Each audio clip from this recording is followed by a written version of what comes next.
we're going to be freaked out when he comes in that little uniform. It's going to be the best. So where are you, Michelle? Oh, you're at Alicia's. Yeah. So cute. Cool. Oh, yeah. I love I said you're in our neighborhood. This is anyway. Okay. I got to prep for tomorrow's team building event, so we're gonna go do some shopping after. Oh, okay. Awesome. I think you're Don't rub it in, girlfriend. We have no place to shop. you guys Hey, don't. Michelle, we're thinking about borrowing one of those blow-up screens. So maybe when it's cool out, we could do like team movie night in the backyard or something. Uh-huh. Wow. That'd be cool, huh? Yeah. Hey, Annie. Yeah, what do you think? Okay. Well, this is the lowest amount of people ever on the Lunch and Learn. Hello, everybody who's watching on Facebook. We do. I think people are ready for Christmas or a break or something.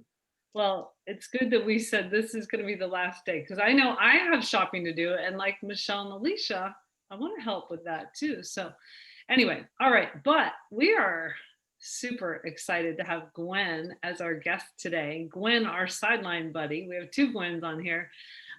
And we love just her manner, her wisdom.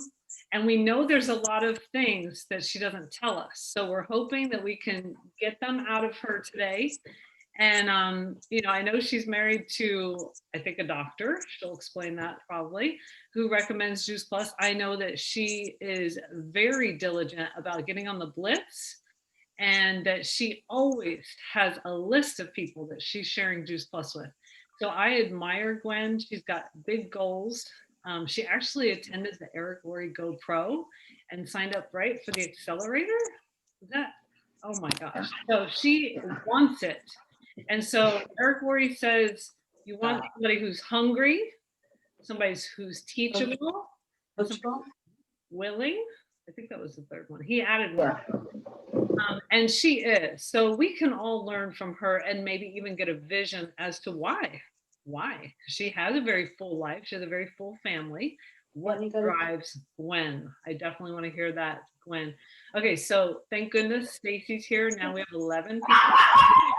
I'm sure people are going to watch it on the replay, Gwen. I was looking at the insights. You know how on certain Facebook groups you can look at insights? On the Lunch and Learns, it's like 78 people click on the video and watch. So that's encouraging. Yeah. Anyway, and I'll be recording this on YouTube as well, so we can access it later. And so I'm going to ask Gwen, share your story. We're going to ask you questions afterwards, and so everyone who's on here, please think of questions you want to ask Gwen as well. Go ahead, Gwen, take it away. Okay, thank you so much. I love your group. I love the team. I love Team Transformers. I think Team Transformers has helped me to transform, especially when it comes to text blitzing. Because I mean, every Monday, Wednesday, if I'm not here, I'm thinking about being here. Like, why am I not on the Blitz? But it's been so much fun getting to know you guys in the group. I guess I'll just start by saying that 20 years ago, I was turning 50, and that was happening. My husband had a very, very busy pediatric practice going. My daughter was getting ready to go off to college, and my mother was dealing with kidney cancer. So those were the main three things going on in my life. Turning 50, I was like, wait, I couldn't keep my weight where it used to be. It started to creep up. And again, my daughter, I love her so much. She is one of four. We have three sons and a daughter, and she's the youngest. And it's 11 years between the older and the younger. And she's just my heart. And I wanted to make sure that she was getting good food. She did not want to do a meal ticket. She is not a picky eater, but she will not eat junk.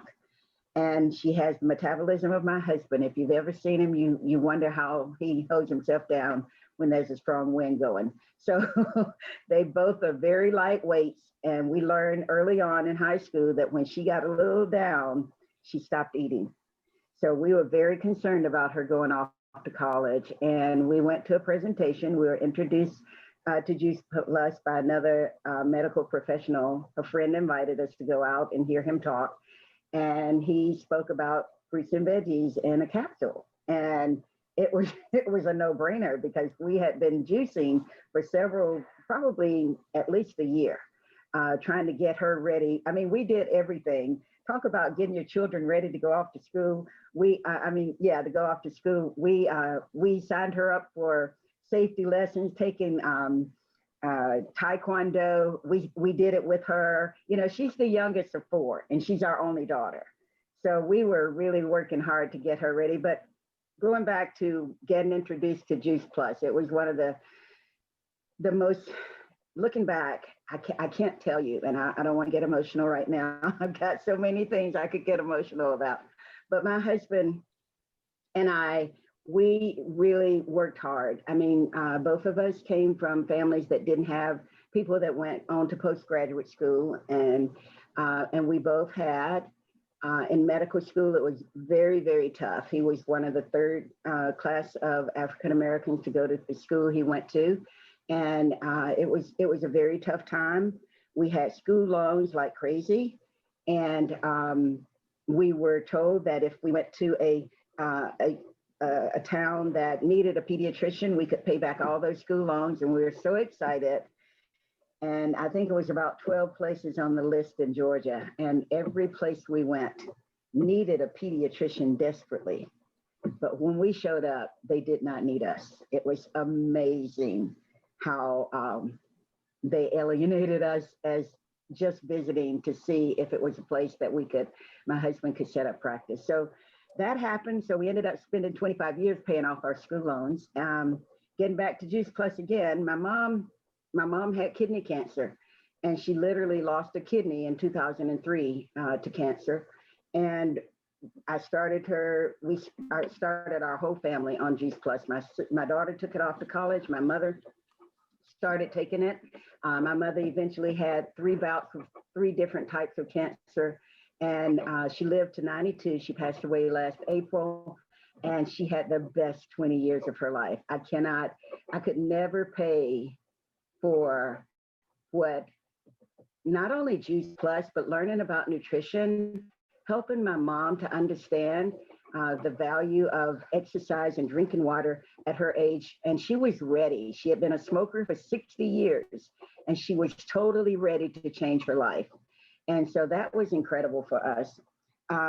Moving a little further, my husband and I went to conferences, and not as working Juice Plus partners, but just because they had the medical conferences and Victor liked going, so we went.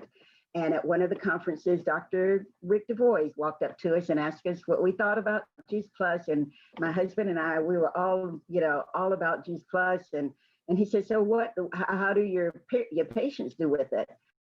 And Victor says, I don't share it with my patients. And he said, why? And Victor told him, I just don't want to have to deal with the ethical part of that.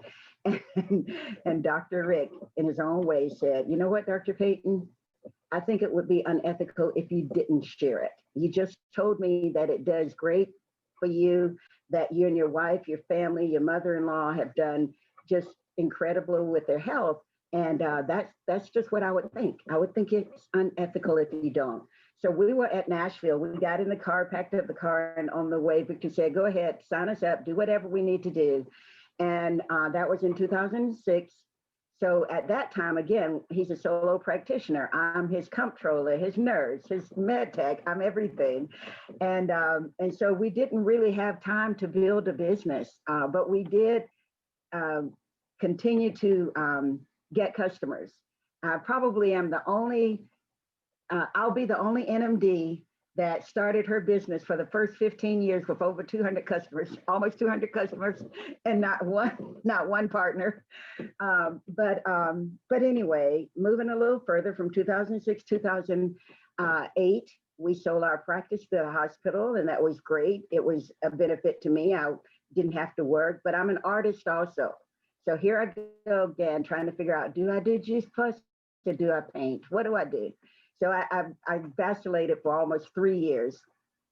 And then my husband was diagnosed with leukemia in 2014. And remember that we didn't own the practice anymore. So within about 3 weeks of him getting sick, they sent a letter to all of the patients saying that he was terminally ill and they were closing his practice. So while we were dealing with this unknown disease, is very rare, only 1 in 10 million get it.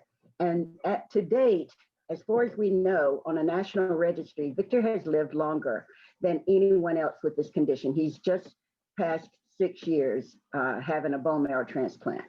So, but the downside of that was that all of a sudden we didn't have any income, and we were at a hospital, and we didn't know what to do.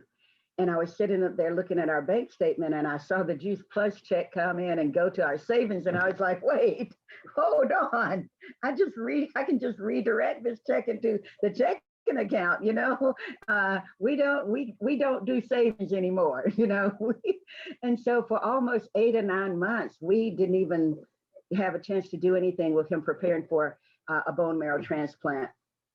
So the beauty of this business is, for those 6 years, from 2006 to 2014, we just shared with our patients. We loved the responses that we got. So many of our parents were just they were so grateful. That's all they could see is, thank you, Dr. Payton. We go into GNC and we walk out. We don't know what to get for our children, but because you recommend this, we're going to share it.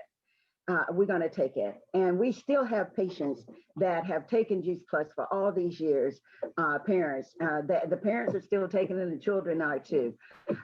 So pretty much that's our story. And I hope it didn't go too long. You did not go too long. I knew you were going to leave out an important big thing that happened to you this year. Right, Doug? Oh yeah, I prepare everybody on the Bliss this morning. Ask her questions because she's so humble. She probably is not even comfortable sharing too much about anything. But it's so inspiring. I'm always inspired by Gwen. I mean, I am just so lucky and thankful that that she came into our lives. But Sharon, go ahead. Well, I think she knows what we're talking about. So tell us what happened to you. You got recognized and you were in the papers and things this past year. Well, in 1968, when I started as a freshman, I went over to the art department at my university, and I went to see the department head, and I told him that I was majoring in art and I wanted to look at art and biology to become a medical illustrator. And he looked at me and he said, I can't even say what he said, but basically he said, I can't even say it. People like you are not smart enough to get a degree for my department. And for 4 years, I really worked hard. I for some reason, I didn't even take what he said as anything but an opinion, because I had just finished a predominantly Caucasian school, all girls school. All girls. I could not believe my mom made me go to an all girls school. I could not believe that, because I had wanted to go to school with my siblings. They were older than me. All I wanted to do was ride the bus and go to this high school that was so well known in Georgia. It was, you know, African American. It was the best. That's all I wanted to do. And in my sophomore year, my mom was like, no, you're going to go to this school because you got the best chance of finishing and going to college. You got to go. I'm from a family of nine children. We lived in a 4-room house until 4 rooms, not 4 bedrooms, 4 rooms, until I was about 12 years old. And we never were on public assistance. My mom didn't believe in that. So she and my dad worked really hard, and I'm so grateful to her. But yeah, so anyway, fast forward, coming up to the end of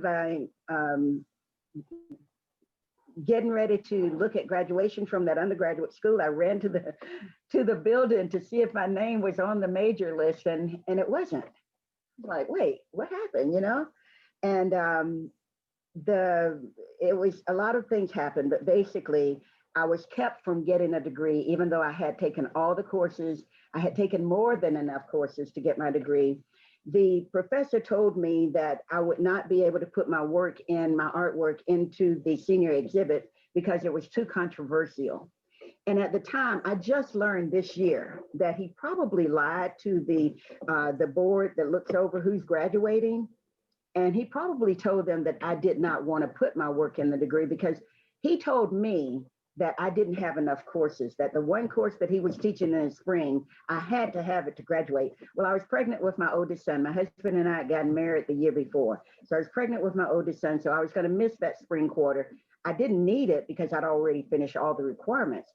But he led me to believe that if I didn't take that course, I wouldn't get my degree. So that for almost 50 years, that's what I believed. And then last year in October, sitting at the airport, I had flown in we were going to Austin. I had flown in from California. I was going to come to Georgia, pick up my husband and go back to Texas. So I was only in Georgia for 2 days. I came in late one night and there was someone sitting on a bench. It was 12 midnight and she and I were the only ones about. And I'm the type person that I'm always looking around to make sure I'm safe.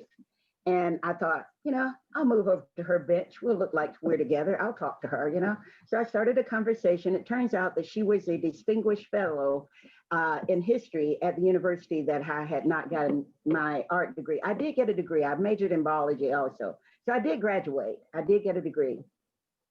So anyway, and I shared with her my story. And it's amazing because I don't share that story with many people at all. But because she was from the university, well, in 2 days, she had an appointment for me to see the Dean of Liberal Arts. And because most of you are women on here, I'll share this. Not just being African-American, but also I found out later that my professor, and I just found out that this year from someone else, that he didn't like women. He was a good old boy and he didn't like women in his art department. And a Black woman was never going to, get a degree from his department. So that happened. And then I had tried to get my degree back in 2013. And the head of the liberal arts department, the dean at the time, now I don't know him, but I know for a fact he couldn't have pulled my transcript. But I wrote him, he sent me a letter and said I had to take 32 hours. And I told him I was 63 years old. I was not going to do that for that degree. So here we are, 2019, and the dean of the department pulls my transcript and sees that I have qualified according to what the qualifications were back in 1968. I totally qualified, and they could take one of the courses that was 2 or 3 courses above the course that he claimed that I needed, and just literally wipe out that as a requirement. And the only other thing they asked is, since I was not able to present in the senior exhibit, if I would want to, if they gave me the opportunity to have a one-woman show, if I would do that. And I did that. So on October the 25th of this year, 2020, I received my degree after almost 50 years. The most amazing thing about that is that Dr. Sarah, who I met at the airport that night, I told Dr. Sarah, I said, it doesn't matter that my mom wasn't here to see me get the degree. Really doesn't matter. The thing that mattered the most was that Mama was so happy. After I had visited with the Dean of Liberal Arts on November the 20th of 2019, I went to my mom's house because she lives in the same city. And I said, Mama, I'm gonna get my degree. And she said, really? How did that happen? And I told her, oh my goodness, my mom. She says, okay, Gwen, now let me ask you this. Can I come? I said, yeah, Mama, you can come. And she said, can my sisters come? And I said, yeah, Mama. She said, how about my 2 cousins? She said, it'll be 5 of us. I was like, Mama, you all could come. The whole of Macon could come. And she was overjoyed. So I know that when she passed away that night, she just went to sleep one night and didn't wake up. she had so much joy just knowing that it was going to happen. So yeah, that was this year has been, my mom passed away, but I got the degree, I got it the honor before she passed away. It's been an incredible year, but I can't do anything but smile. My mom was an incredible, fun person. Fun. She wobbled on her cane last year at the Christmas party. She did the wobble. So, but yeah, it was a tremendous accomplishment in terms of having that degree. Wow. I know everybody's got some tears in their eyes from that. That was amazing. You're incredible. You're incredible. We love you. You're so incredible. We're so glad you got that. Wow. Well, I want to say, I guess, although I am crying whenever I see the coming home videos of the soldiers, but in general, I'm a little less emotional, a little more like strategic and logical and stuff. But I just want to say that this year, in a year where, I'm sorry, I'm trying to pull something up because I want to show you guys something. You want to show the article? No, it's something else. Okay, so in a year in our world, where not just this year, but even previously, but of course, it was crazy with COVID and this and the stuff with police and Black Lives Matter and racial tension in our country, where it's really easy. And I'll speak kind of bold because I'm not acting like I know everything. I don't know everything. I don't know hardly anything. But I know this, that as a lot of my friends in life, which are predominantly white, suburban, middle and upper middle class people, it was really easy to kind of like, oh yeah, there's tension, there's problems, there's trouble with the police and this and that. And it's really easy to just kind of not worry about it because it does. And it's easy to worry about stuff when it doesn't affect you. But those of us and all of us that have friends and people we care about who are people of color, it was sometimes you didn't know what to do. But in our community, with Gwen, Michelle, Nalani, and Nanette, I mean, the impact on my life, and I know through the conversations we've had in this community, it's been really helpful. Like I've felt a lot of growth in me. And Gwen, you're a big part of that. I don't know if I directly talk to you as much as say like Nanette about these things, but you just say things that it's just so wise that it just has me thinking for days sometimes.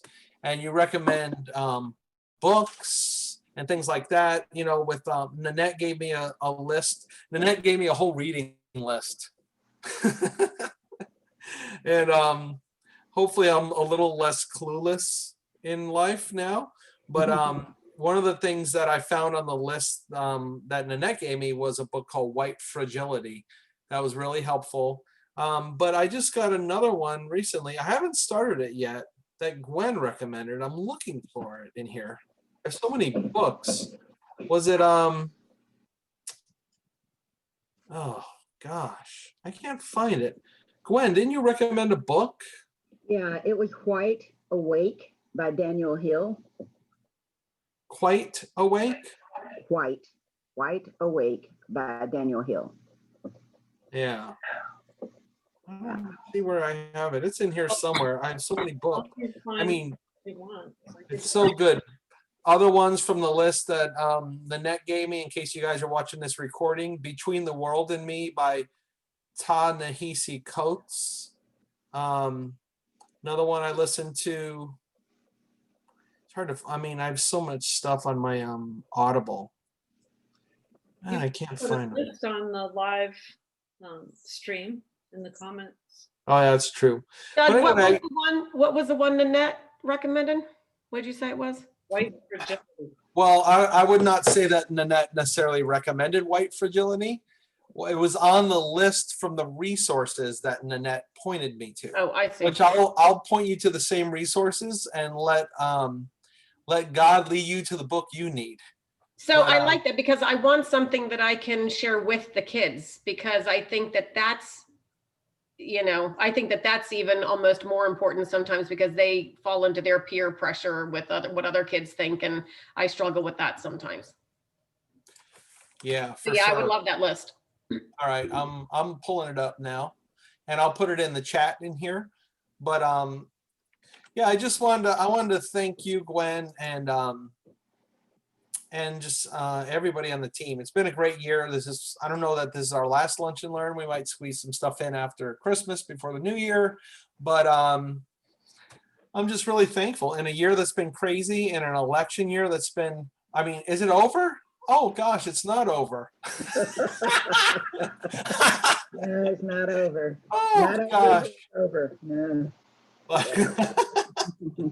So I don't even know why it's funny. It's terrible, but it's been a crazy year. But I'm thankful for the areas in which I was able to grow, and for the new friendships like Gwen.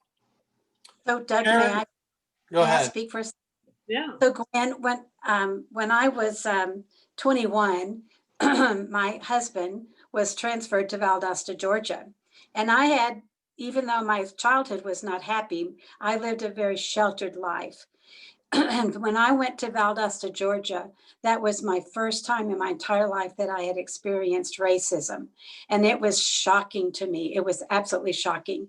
And I just couldn't, it made my stomach hurt. I mean, because we had friends. I mean, we were in the Air Force, and we had friends that were Black. I mean, I didn't see any problem with that.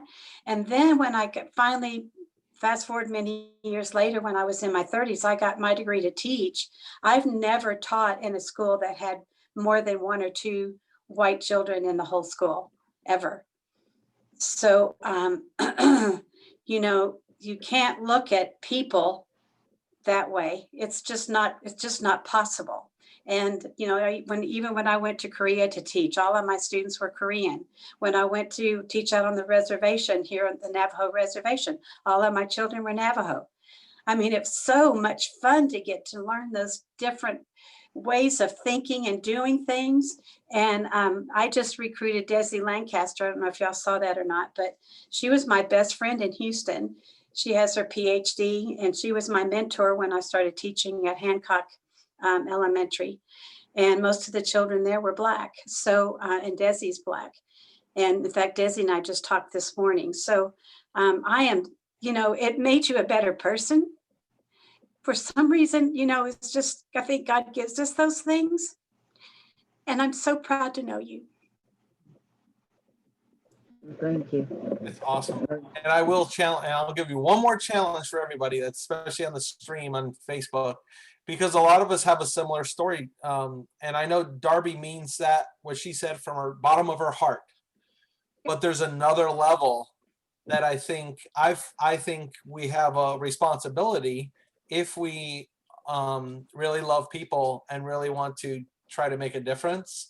A book like White Fragility, which happens to be written by a white PhD, by the way, it gets into the stuff you might hear. Sometimes we might hear things, especially as white people, we might hear things about systemic racism or this or that, and we might think, what do you mean?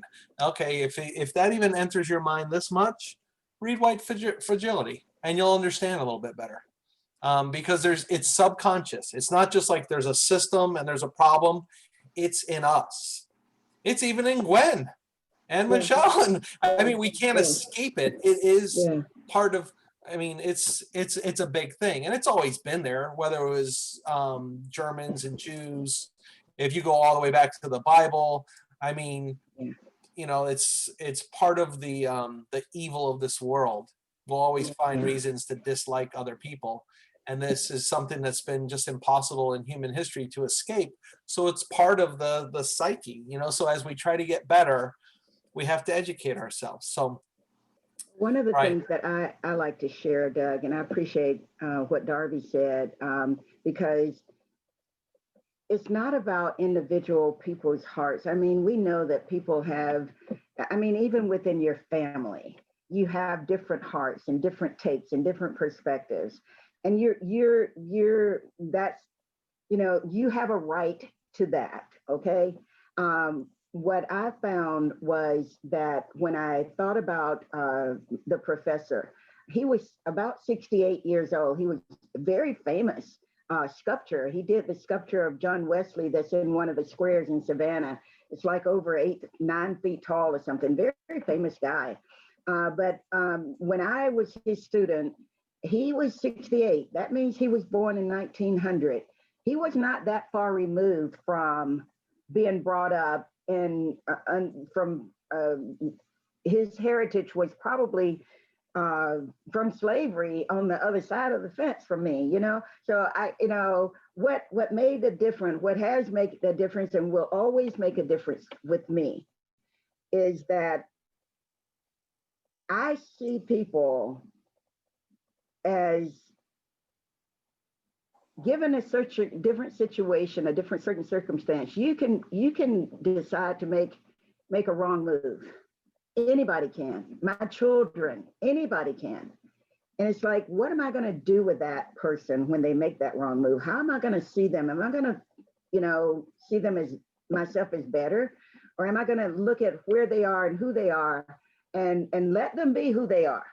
But if they're open to it, if they're open to learning, if they're open to growing, which I love about the Juice Plus community, I'm amazed at sometimes the questions that some people ask me who are about in this community, and they earnestly just want to know. And those are the kind of people that I love being around. That's the kind of person I am. But I believe with all my heart that until you understand God's forgiveness, you yourself will live with a lot of anxiety. As an African-American person, I live with a lot of anxiety, and I know a lot of us do, because we don't understand why we are involved in the system. I heard someone say, an African-American young man, I love this kid so much. And he says, I guess this is our lot in life. And he was just sinking back when he said it, that we would be oppressed, And I thought to myself, you know what? Our lot in life is to be resilient, not to be oppressed. And God gives you that hope and allows you to understand that. And once you understand that, then your life is going to be better. No matter how you treat it.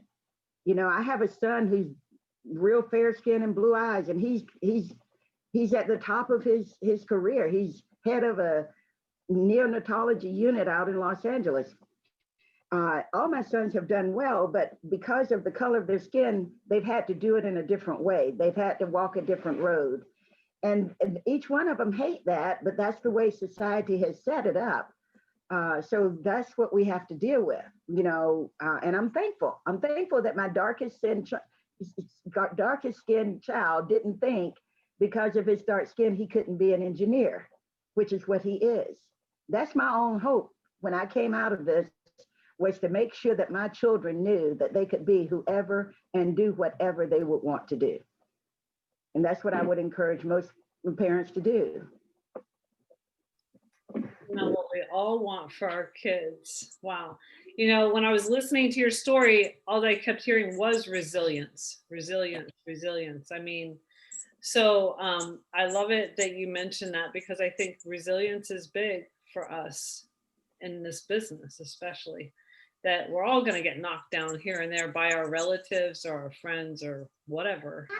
But the resilience, the perseverance, you are the picture of perseverance. And at this age, I want to know what drives you to decide that you're going to go all in, because really you are all in this business. And that's what I want you to tell us, like, what's driving you with that? Is it just because you are someone who's driven and success oriented?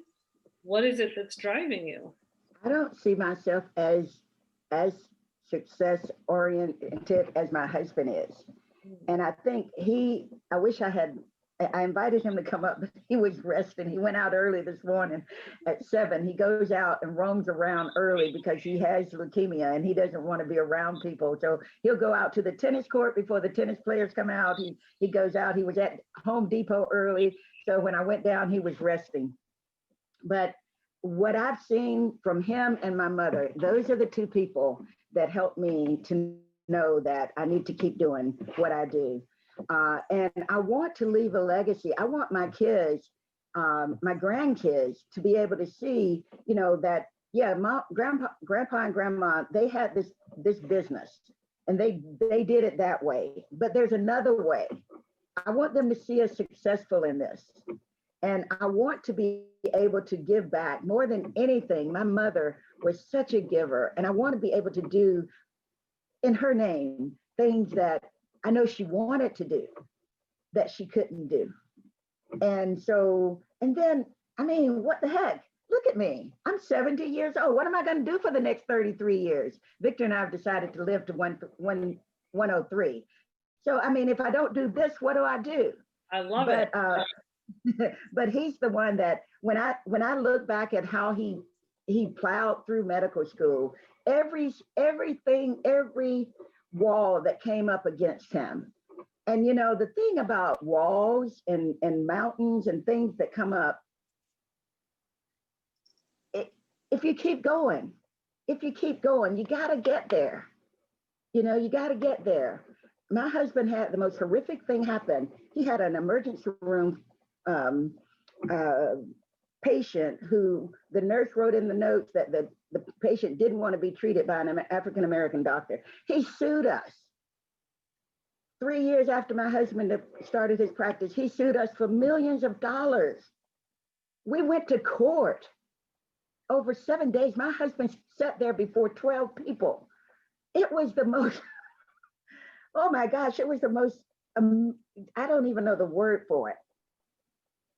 But I was very much alone because I'm a part of a community, a church that has community like G's Plus. But at that time I wasn't. So I sat in that courtroom alone.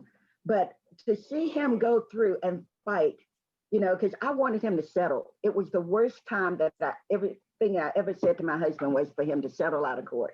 And he said, no, never.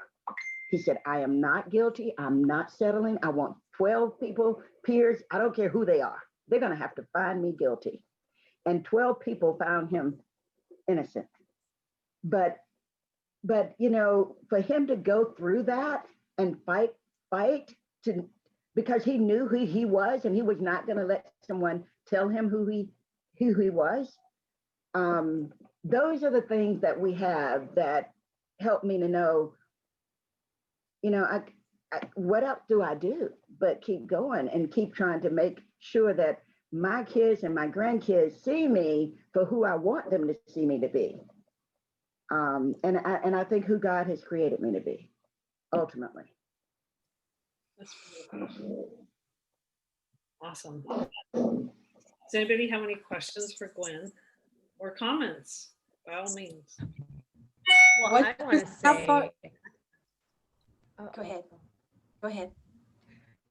I wanted to say I got to meet and get to know Gwen better this year over COVID and Action Game, and we're in a group together, and she's just amazing. And so many of the things that you shared in your personal life are the attributes you need in this business also. So your perseverance, your consistency, your stick with itness, and your determination. I mean, all of those things just translate so well over into the leader that you are, and so wise. I learned, like that's it. I learn so much every time she speaks, because she speaks with so much grace and is so humble at the same time, but knows how to, knows how to get her message across. Is just amazing to be surrounded by people like that. And I mean, what a blessing that you're a part of this community, and that there's just so many others. Like look at all these faces on here. We are just so blessed to have each other, especially during this year, which has been a rough year, but you know, we have each other to lift each other up. So thank you, Gwen, for being a blessing in our lives. Amen. You're welcome. So Gwen, I Can have you a all question. hear us still, or were we choppy? We heard you just a little slower. So Go ahead, Gwen, Jen. I have a question. I'm 69, I'll be 70 in May. And I've just been doing this for 2 years.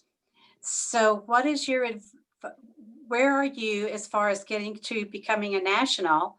And what advice do you have to those in this business that are like me, that are just kind of starting out? Wow. Well, you know, we've made a lot of different twists and turns as we go through this. The great thing about it is the company allows you to do that. You know, you can stop and turn and I tell you, Victor and I'm at sales coordinator. I want to get to be QNMD. I'm putting it out there. However that comes, by December the 5th, my mom's birthday next year. My husband and I will be married 50 years next year. It's a banner year for us.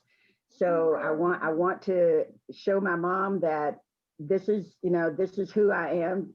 I'm your daughter, and I'm going to make it to the top of this company.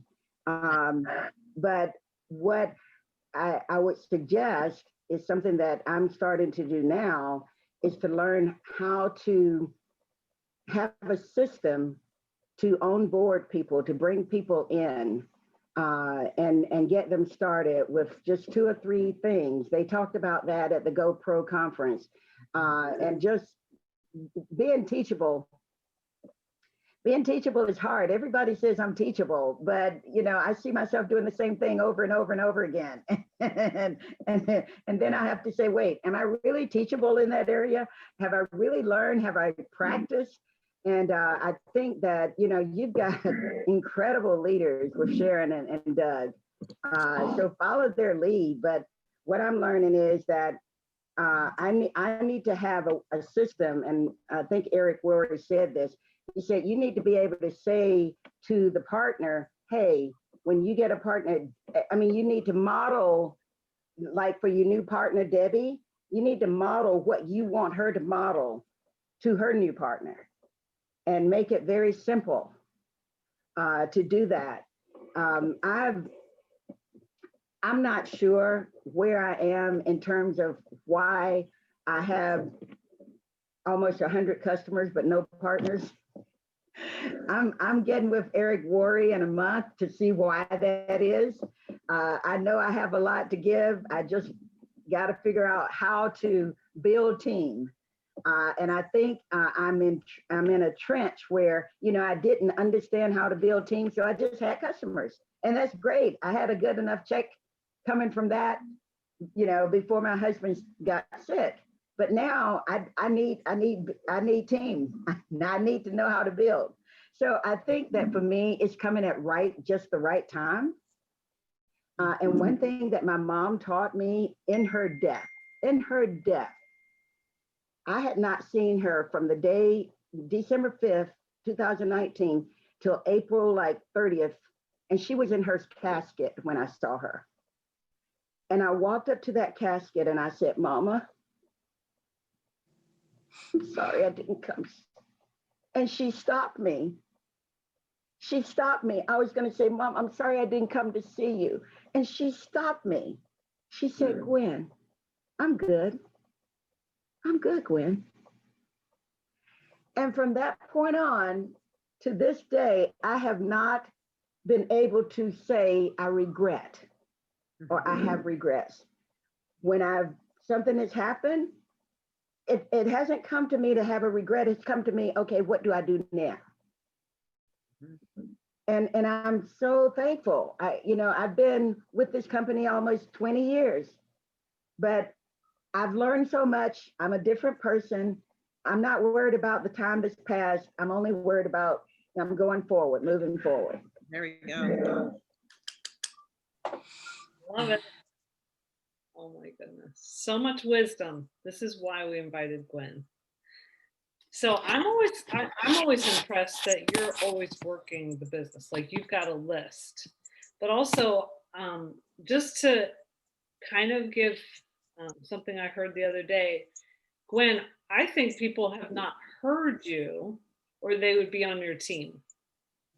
You gotta have a platform where you share your story, you share your dreams and aspirations and why you do this at this time and your vision for the future.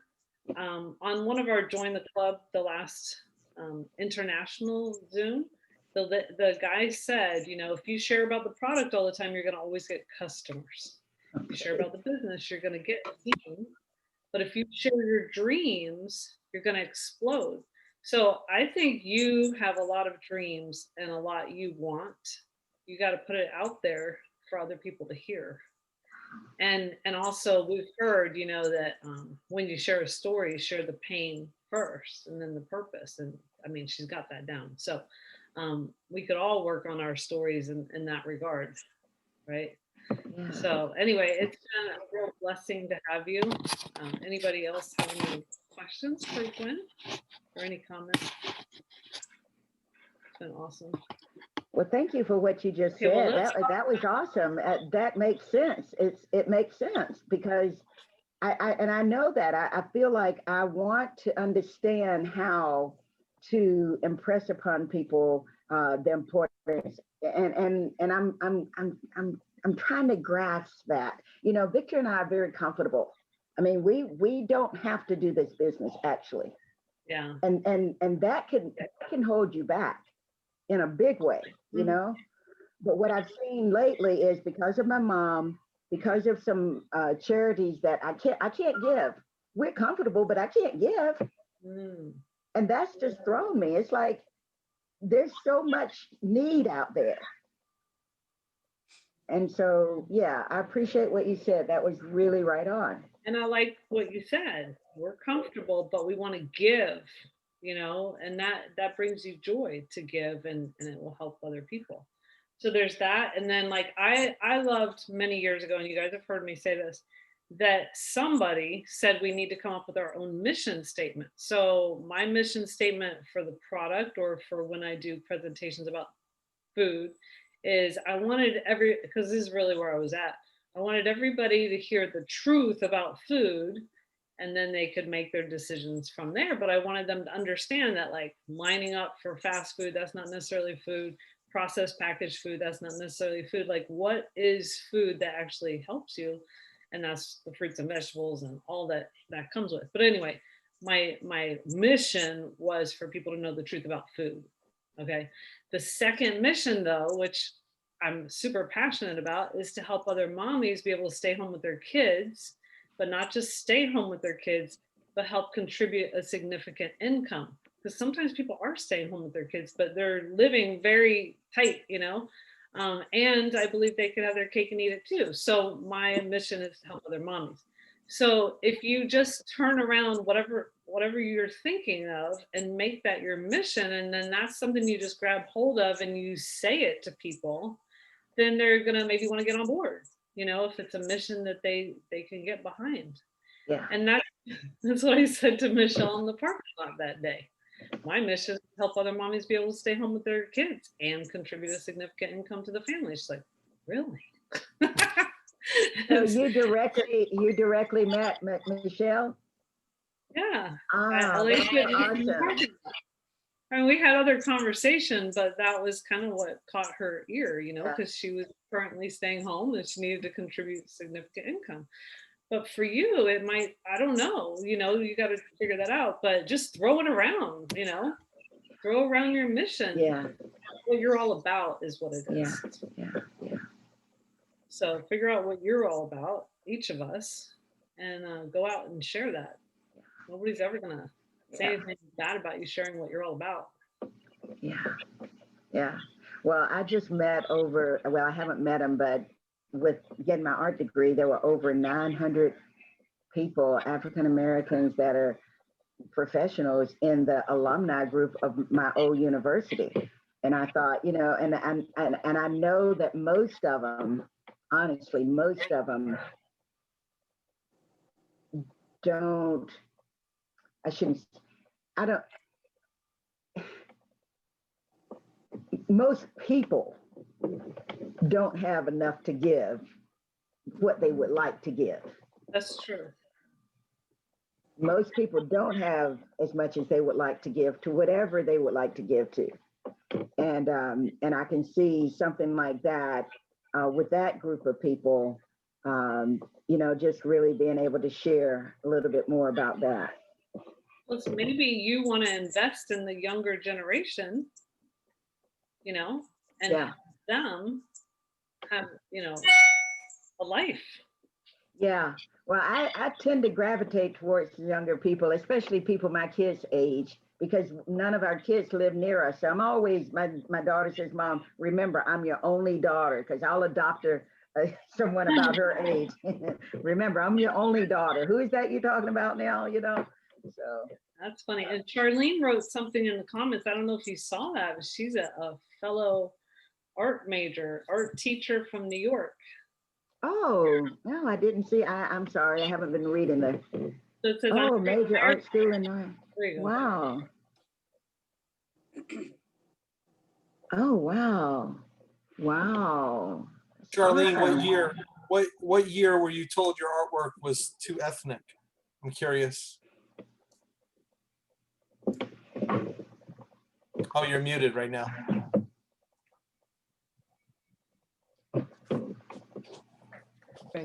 There you go. Hi. The late 60s, early 70s. Yeah. The same Yeah, time. and that's one of the things that you learn in, or you wouldn't learn it, but I did in the white fragility book, is like there's code words for systemic racism and white supremacy thinking. Things like, oh, here's some artwork. Oh, it looks African. Oh, that's a little ethnic. Well, what are you really saying? Let's say what we're really saying. Yeah. And that conversation can get real uncomfortable still. I mean, what do we want to talk about? Schools, neighborhoods, all the different things that can, it's everywhere. It's deep. So I'm pretty passionate about exploring that, just like if I'm really like a Christian person and really believe that God created me the same way he did Nanette and Gwen and Charlene and Michelle and everybody, then if it's not disturbing me, there's something wrong. There's something wrong. Yeah. And there's conversations that I may or may not have with some of my friends that aren't people of color that I might never share with certain people, but some questions I bring up is like, to my church friends that aren't worried about this or that, I wonder, okay, so back in the day, what were the sermons like in Louisiana and Alabama in 1820? I wonder how that was all rationalized, and what things do we rationalize today? So those are good conversations to have. As long as they're in a nice, positive way. Not that it always has to be positive. Oh my gosh. That's a whole nother, listen, if you have, okay, Karen, I don't know who else has teenage girls currently, but the book Untangle, just the Audible, it's unbelievable. Yeah. It's unbelievable. Like the movie? No, I don't think so. It's like, Okay. It's like this psychologist, this PhD has been sitting in my house for the last year, Oh, And wow. as she tells stories about her clients, it literally is about my daughter, and it Oh, helps me wow. understand. I think in the last 2 days, I'll just share because it's probably interesting. And Karen, I know this will help you. But whatever Yeah, because tension. quite honestly, I'm ready to start day drinking between the two of them. Okay. Yeah, Oh, it'll help you. Just the first 2 chapters alone for me to realize that she doesn't really like dislike us. She's trying to let go of being a kid and is experimenting with adulthood, right? By closing the door of her room or not wanting to talk to us too much and all that little stuff. And instead of us getting mad about it, we need to realize the reason we get mad is because we're grieving the loss of like our little baby girl that would snuggle us up and say, Daddy, I love you so much. That ain't happening anymore, you know? So, but what we need to be understanding and like help her walk through that and then give her, I just was straight up with her. I said, listen, you want independence and I know you want respect. So you can have, within reason, you can have independence and respect. And once we talked about it, she was so much more pleasant yesterday and today. yeah. I don't Yeah. know how long that'll last, but you know. It just helps to know these things. So untangled is really good. Untangled. Anybody who has a young teenage daughter. Well, But you never know where lunch and learns are going to go. yeah, And put in the chat what you're gonna listen to or work on for personal growth during this time where we're not gonna have lunch and learns, okay? And we're gonna throw in maybe a Friday night here and there, depending on the calendar. We'll see. But you know, we're gonna miss you, so we're not gonna be able to go. yeah, we're going to be working on our kids stuff with Untangled. And this time of year, we love to like start like planning big for the whole year. Sometimes we'll get a whole calendar out for the year, put some events down, talk about goals, our focus, what we want to do. Yeah, one time I forget what book I was reading. I like to read the Secrets to Success by Earl Nightingale. It's really good. Oh, yeah. And I wrote out like this whole notebook, and I wrote like what would be my perfect day when you had the most energy. Then you do this, you know, like what would be like self-actualizing, you know, if this happened each day, you know, which time would you do this and that. And it was really good. I still go back to those notes. When do I want to be proactive? When am I going to be reactive and stuff like that? You know, it's always good to analyze yourself and because we've all got habits, but maybe we need to think about how is my routine? Is it working for me? Stuff like that. So we do stuff like that over this time of the year, getting ready for January. It's really nice. Absolutely. Gwen answered me as to what she's going to do. Anybody else have something that they're listening to on Audible or any books? Gwen's going to finish her High Performance Habits by Brenda Bouchard. Well, now it's going to be White Fragility and Untangled. So that's what. Oh, Karen.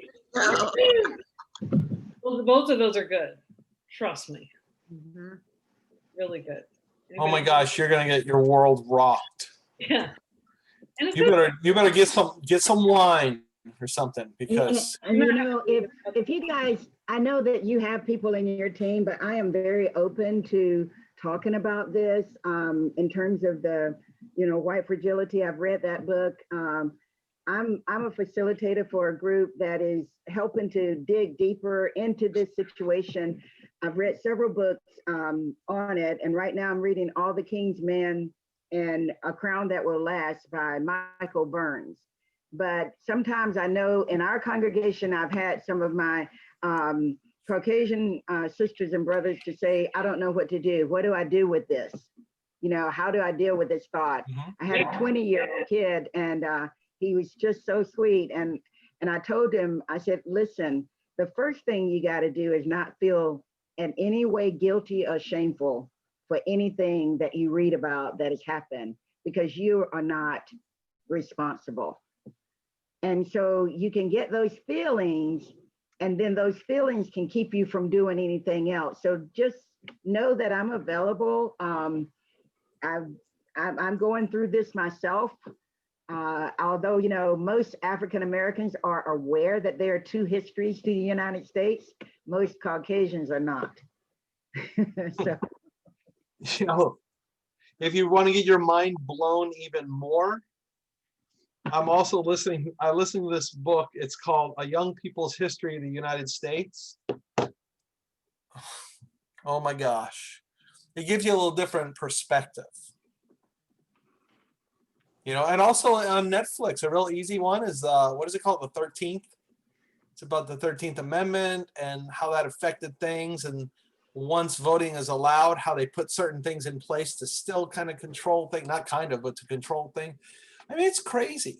and people really, sometimes people don't believe that's real, but I can tell you that I have 15 nephews and 13 of the 15 have been incarcerated for some reason.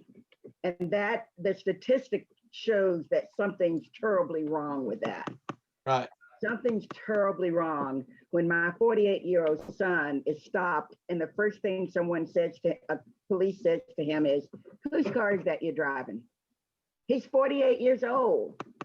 Give him a credit, you know. But I would love to talk to you because we moved to an area where there's Braden is definitely falling into a group of where kids, I think, don't understand that. And they're 16. So, you know, they're at an age where, you know, they haven't lived that long and they're not exposed. I don't think they really understand, but I would love to know how to talk to, every time we talk, it becomes this fight, you know what I mean? Because he's got his thoughts and I've got my thoughts. So I'd love to know how to, you know. Oh, Karen, I'd love to talk to you because, navigate that. you know, this is something that you can't get in a fight with your kid about this right at this time. You've got to do everything you can to draw your kid to you while he's with you, because if you don't, when he's gone, he's going to be really gone. Nothing of this is worth fighting about. Nothing. That's good. I got chills. Love that. I told you guys. I mean, this is how Gwen does it, man. It's like she's sly. We need to have the Gwen hour once a week. She's sly. I mean, you think that's it. Okay, we heard from Gwen. Then all of a sudden, bam, she drops another one on you. She's getting warmed up. Oh my God. I have no intention of logging off until you say we have to. Somebody has to call it, but So not. Gwen, yes, if you put a Zoom together, then we'll advertise it and whoever wants to come on, you know. I think that's really interesting. I think Gwen, is your group mixed or is it African Americans looking for solutions? What group? You said you're in a group. No? You're in a group of, I thought you said you were in an organization or a group or something. The church. Okay. It's from my church. I'm a part of a very diverse church. It's non-denominational. And what we figured out about 3 years ago, but our individual we are part of a bunch of sister churches, the Churches of Christ. But there's so many different churches of Christ, but we're part of a group. And within that, we're inviting people to come, though anyone can come if you want to have a deeper understanding of this issue. And we're starting January doing the book. The book is all the King's Men, and the devotional that goes along with it is A Crown That Will Last by Michael Burns. But yeah, that's the group. We're calling the group ECHO, Endorsing Cultural Humility and Oneness. That's awesome. Awesome. It's hard to talk about it, you know, and I appreciate you inviting people to reach out to you because a lot of times it's confusing. I mean, because, you know, like, I don't know what it was like. You know, I know I love, just yesterday I listened, me and my son were talking about the best songs of all time. And What's Going On is definitely one of them. But that's from that, Marvin Gaye. Yeah, from that era, right? And Yeah. So I don't know what it was like back then because I was like elementary school age Yeah. back then, Mhm. late 70s. Yeah. But gosh, sometimes it's scary to ask questions, to talk about it. Even to the point though, even when there's people that I've been talking to this year, but at some point they say, listen, Doug, it's not my responsibility to educate white people. So I mean, you know what I mean? So like, I don't know if I agree with that, but I think that was on social media. I don't was think it? he never said it to you. Oh, maybe not. Maybe it's in some of the stuff I'm reading, you know, but I get that too, because if you're hurting and you've been hurt and you're dealing with that, or you're dealing with making change, I mean, maybe you don't feel like you want to be the person that has to sit down with Doug and make him feel better about himself and all the things he's done and unknowingly in his life. You know what I mean? So, but I think it's great to have a safe environment, and that's why I value so much. I mean, I'll literally just text. Nanette's my go-to. Hey, Nanette, what am I supposed to think about this? I'll take it with a grain of salt. She sends me some Instagram accounts that have some stuff on it that I don't agree with it personally. Yeah. But I know I haven't walked in the shoes of the people that have posted it. So I respect it now, you know? Yeah. Yeah. Yeah. And, So, and try to good. understand from, you know, that this is a person's life. So they are, it's more than just what they're saying. It is who they are. And it may not be who you would want them to be, but they've allowed their circumstances and experience to make them who they are. And you have to just respect that. And, you know, I know for me, I am my siblings, you know, all three of my sons and my daughter, now that I think about it, married out of our race. So I have 3 Caucasian daughter-in-laws and 1 Icelandic.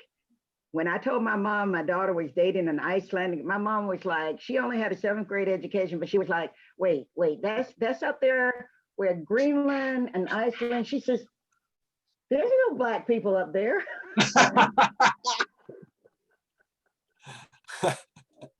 I said, You yeah, said, Mom, I'm 4 for 4. That's Yeah. the brightest person she could have picked. I mean, Right. Either that or Norwegian. yeah.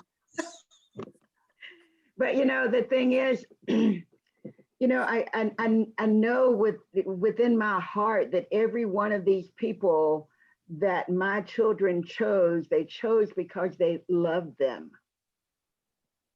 And as a mom, I'm given to love who my children love and to trust that my children have learned some things from me. You know, they're not drug addicts, they're just white or Caucasian. You know, they're not really, you know, they're just people who are different, you know. So it's like, but from my family's perspective, I had a sister that didn't go to my daughter's wedding. Huh. And it broke my daughter's heart. It broke my heart. But those are the situations that we have to understand how to help people. And Doug, you're gonna help more Caucasian people understand where I'm coming from, and I'm gonna help more African Americans like my families understand where we're going. You know, and the only way we're gonna do that is for people like you and me to try and help the people who we love who don't understand. Help them to understand if they're open to it. If they're not open, it's okay. Just like Juice Plus, if they're not open, it's okay. Catch them the next time around. No. Right.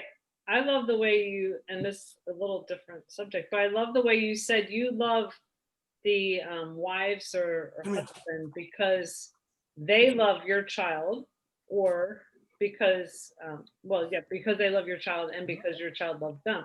So that's kind of our attitude, because not only is Daniel coming home, he's bringing his girlfriend Saturday is coming to spend 2 weeks with us.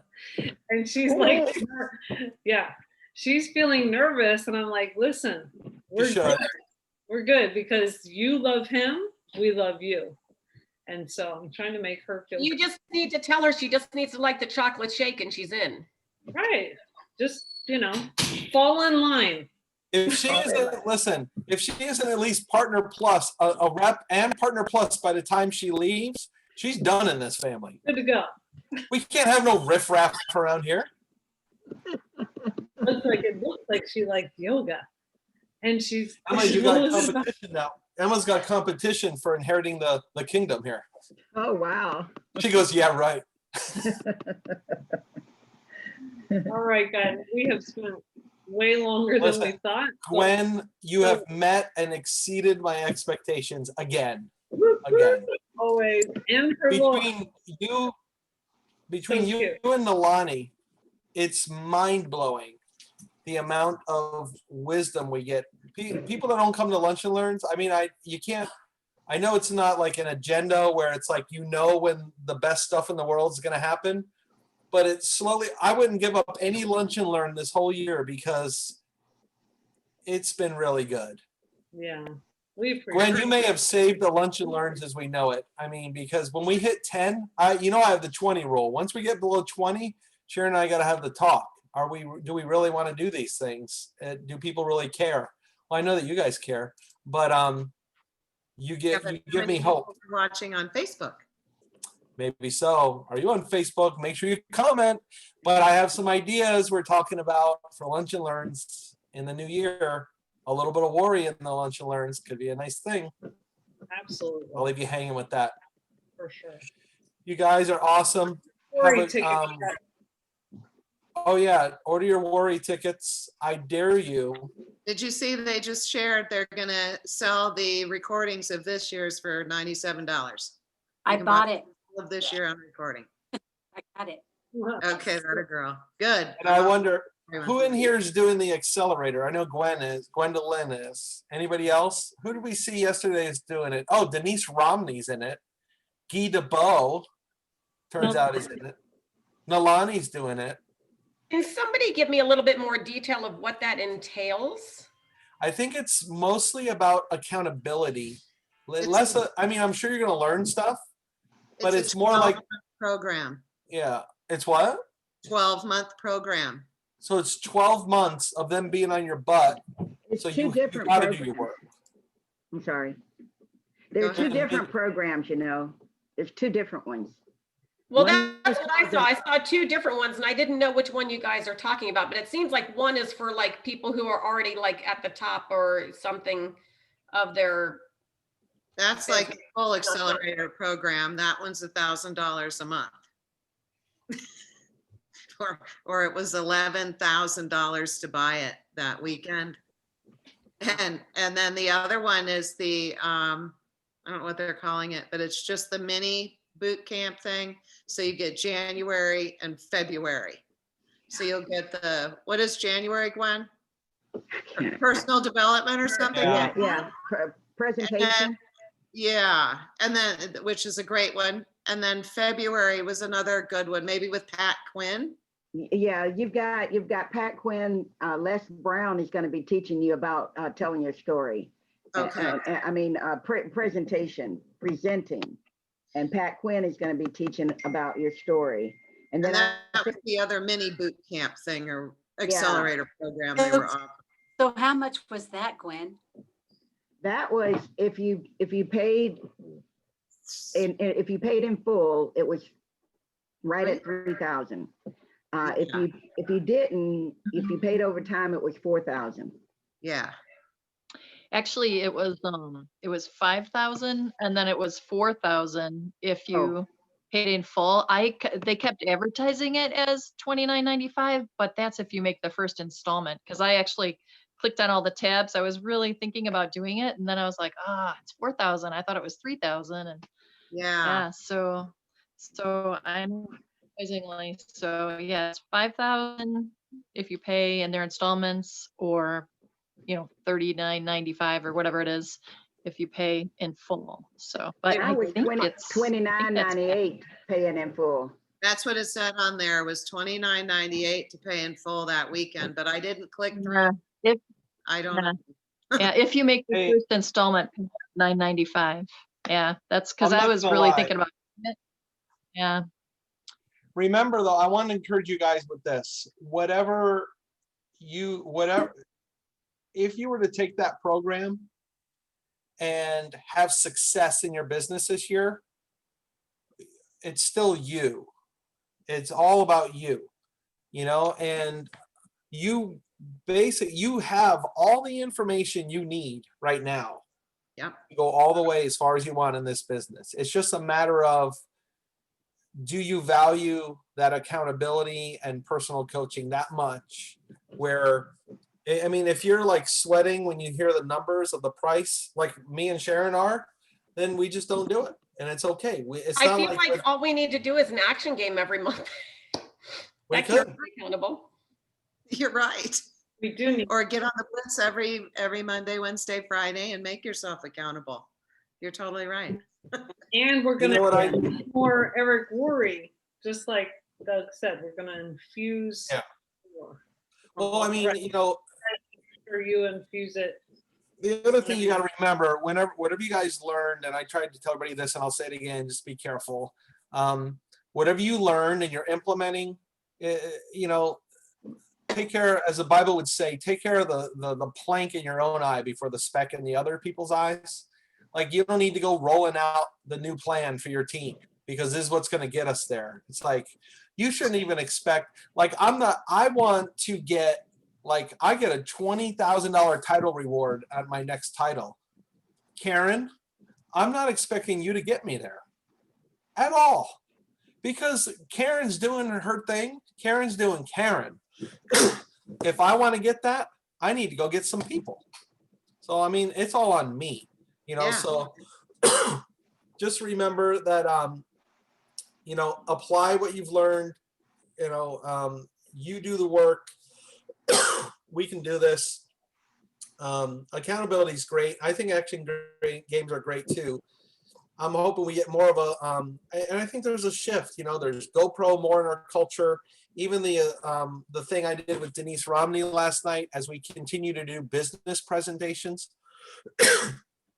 that's just the direction we're going. Now, we're not going to go crazy and say you got to lead with the business and use this script and all that. Like, hey, we're just plus. We don't want to be, you know, Monaire.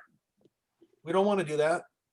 I don't want to be, you know, the nail people or whoever posts all this. And I apologize to Arlene because they are Monaire. Who? That's the AC company? Maybe the AC company. So Oh, Modare. name names. No, I recommend Monaire highly. That's Arlene's air conditioner repair company. Talking about hair products, Monat. Monat. Monat hair products. you Flash sale on spritzers today only. If you order this right now, you're gonna save. If you don't, your hair will never look good the next day. Flash sale again. You can still look good. Right, you guys. Next Sunday. On Sunday, I'm gonna do another flash sale. Be ready. I'm going live with a flash sale. I'm gonna leave you guys. Thank you so much. Thank you. I'll see you. Gwen, can I just say So thank are you blitzing this Friday or not? Is it done? Yeah. No, we decided. You guys are welcome to come on the line. Oh Okay. wait, we are gonna blitz in the. Am I gonna blitz? Airport. I'm up anyway. I'll be there. Okay. Gwen, can I say thank you really quick? I just love your heart, and I thank you for sharing your powerful story. I had my boys listening to it, and I'm so blessed to have them hear that, because you're amazing. We love you, and just thank you so much for sharing your hearts. Well, thank you so much for having me, and I'm so glad. I just love you guys. And I was thinking, I can't remember whether it was yesterday or today, when I was thinking about this, I thought, they're going to be out there in the audience cheering me on when I go on the stage. Oh yeah. Yeah, we're gonna be front row taking your picture. You better believe it. Oh, wow. Wow. You guys have a great day, and I will All right. probably see you on Friday morning. Friday All morning. right. Bye. Okay. Thank you. Thank you again. Guys, thanks, Gwen. You. Bye. You're welcome.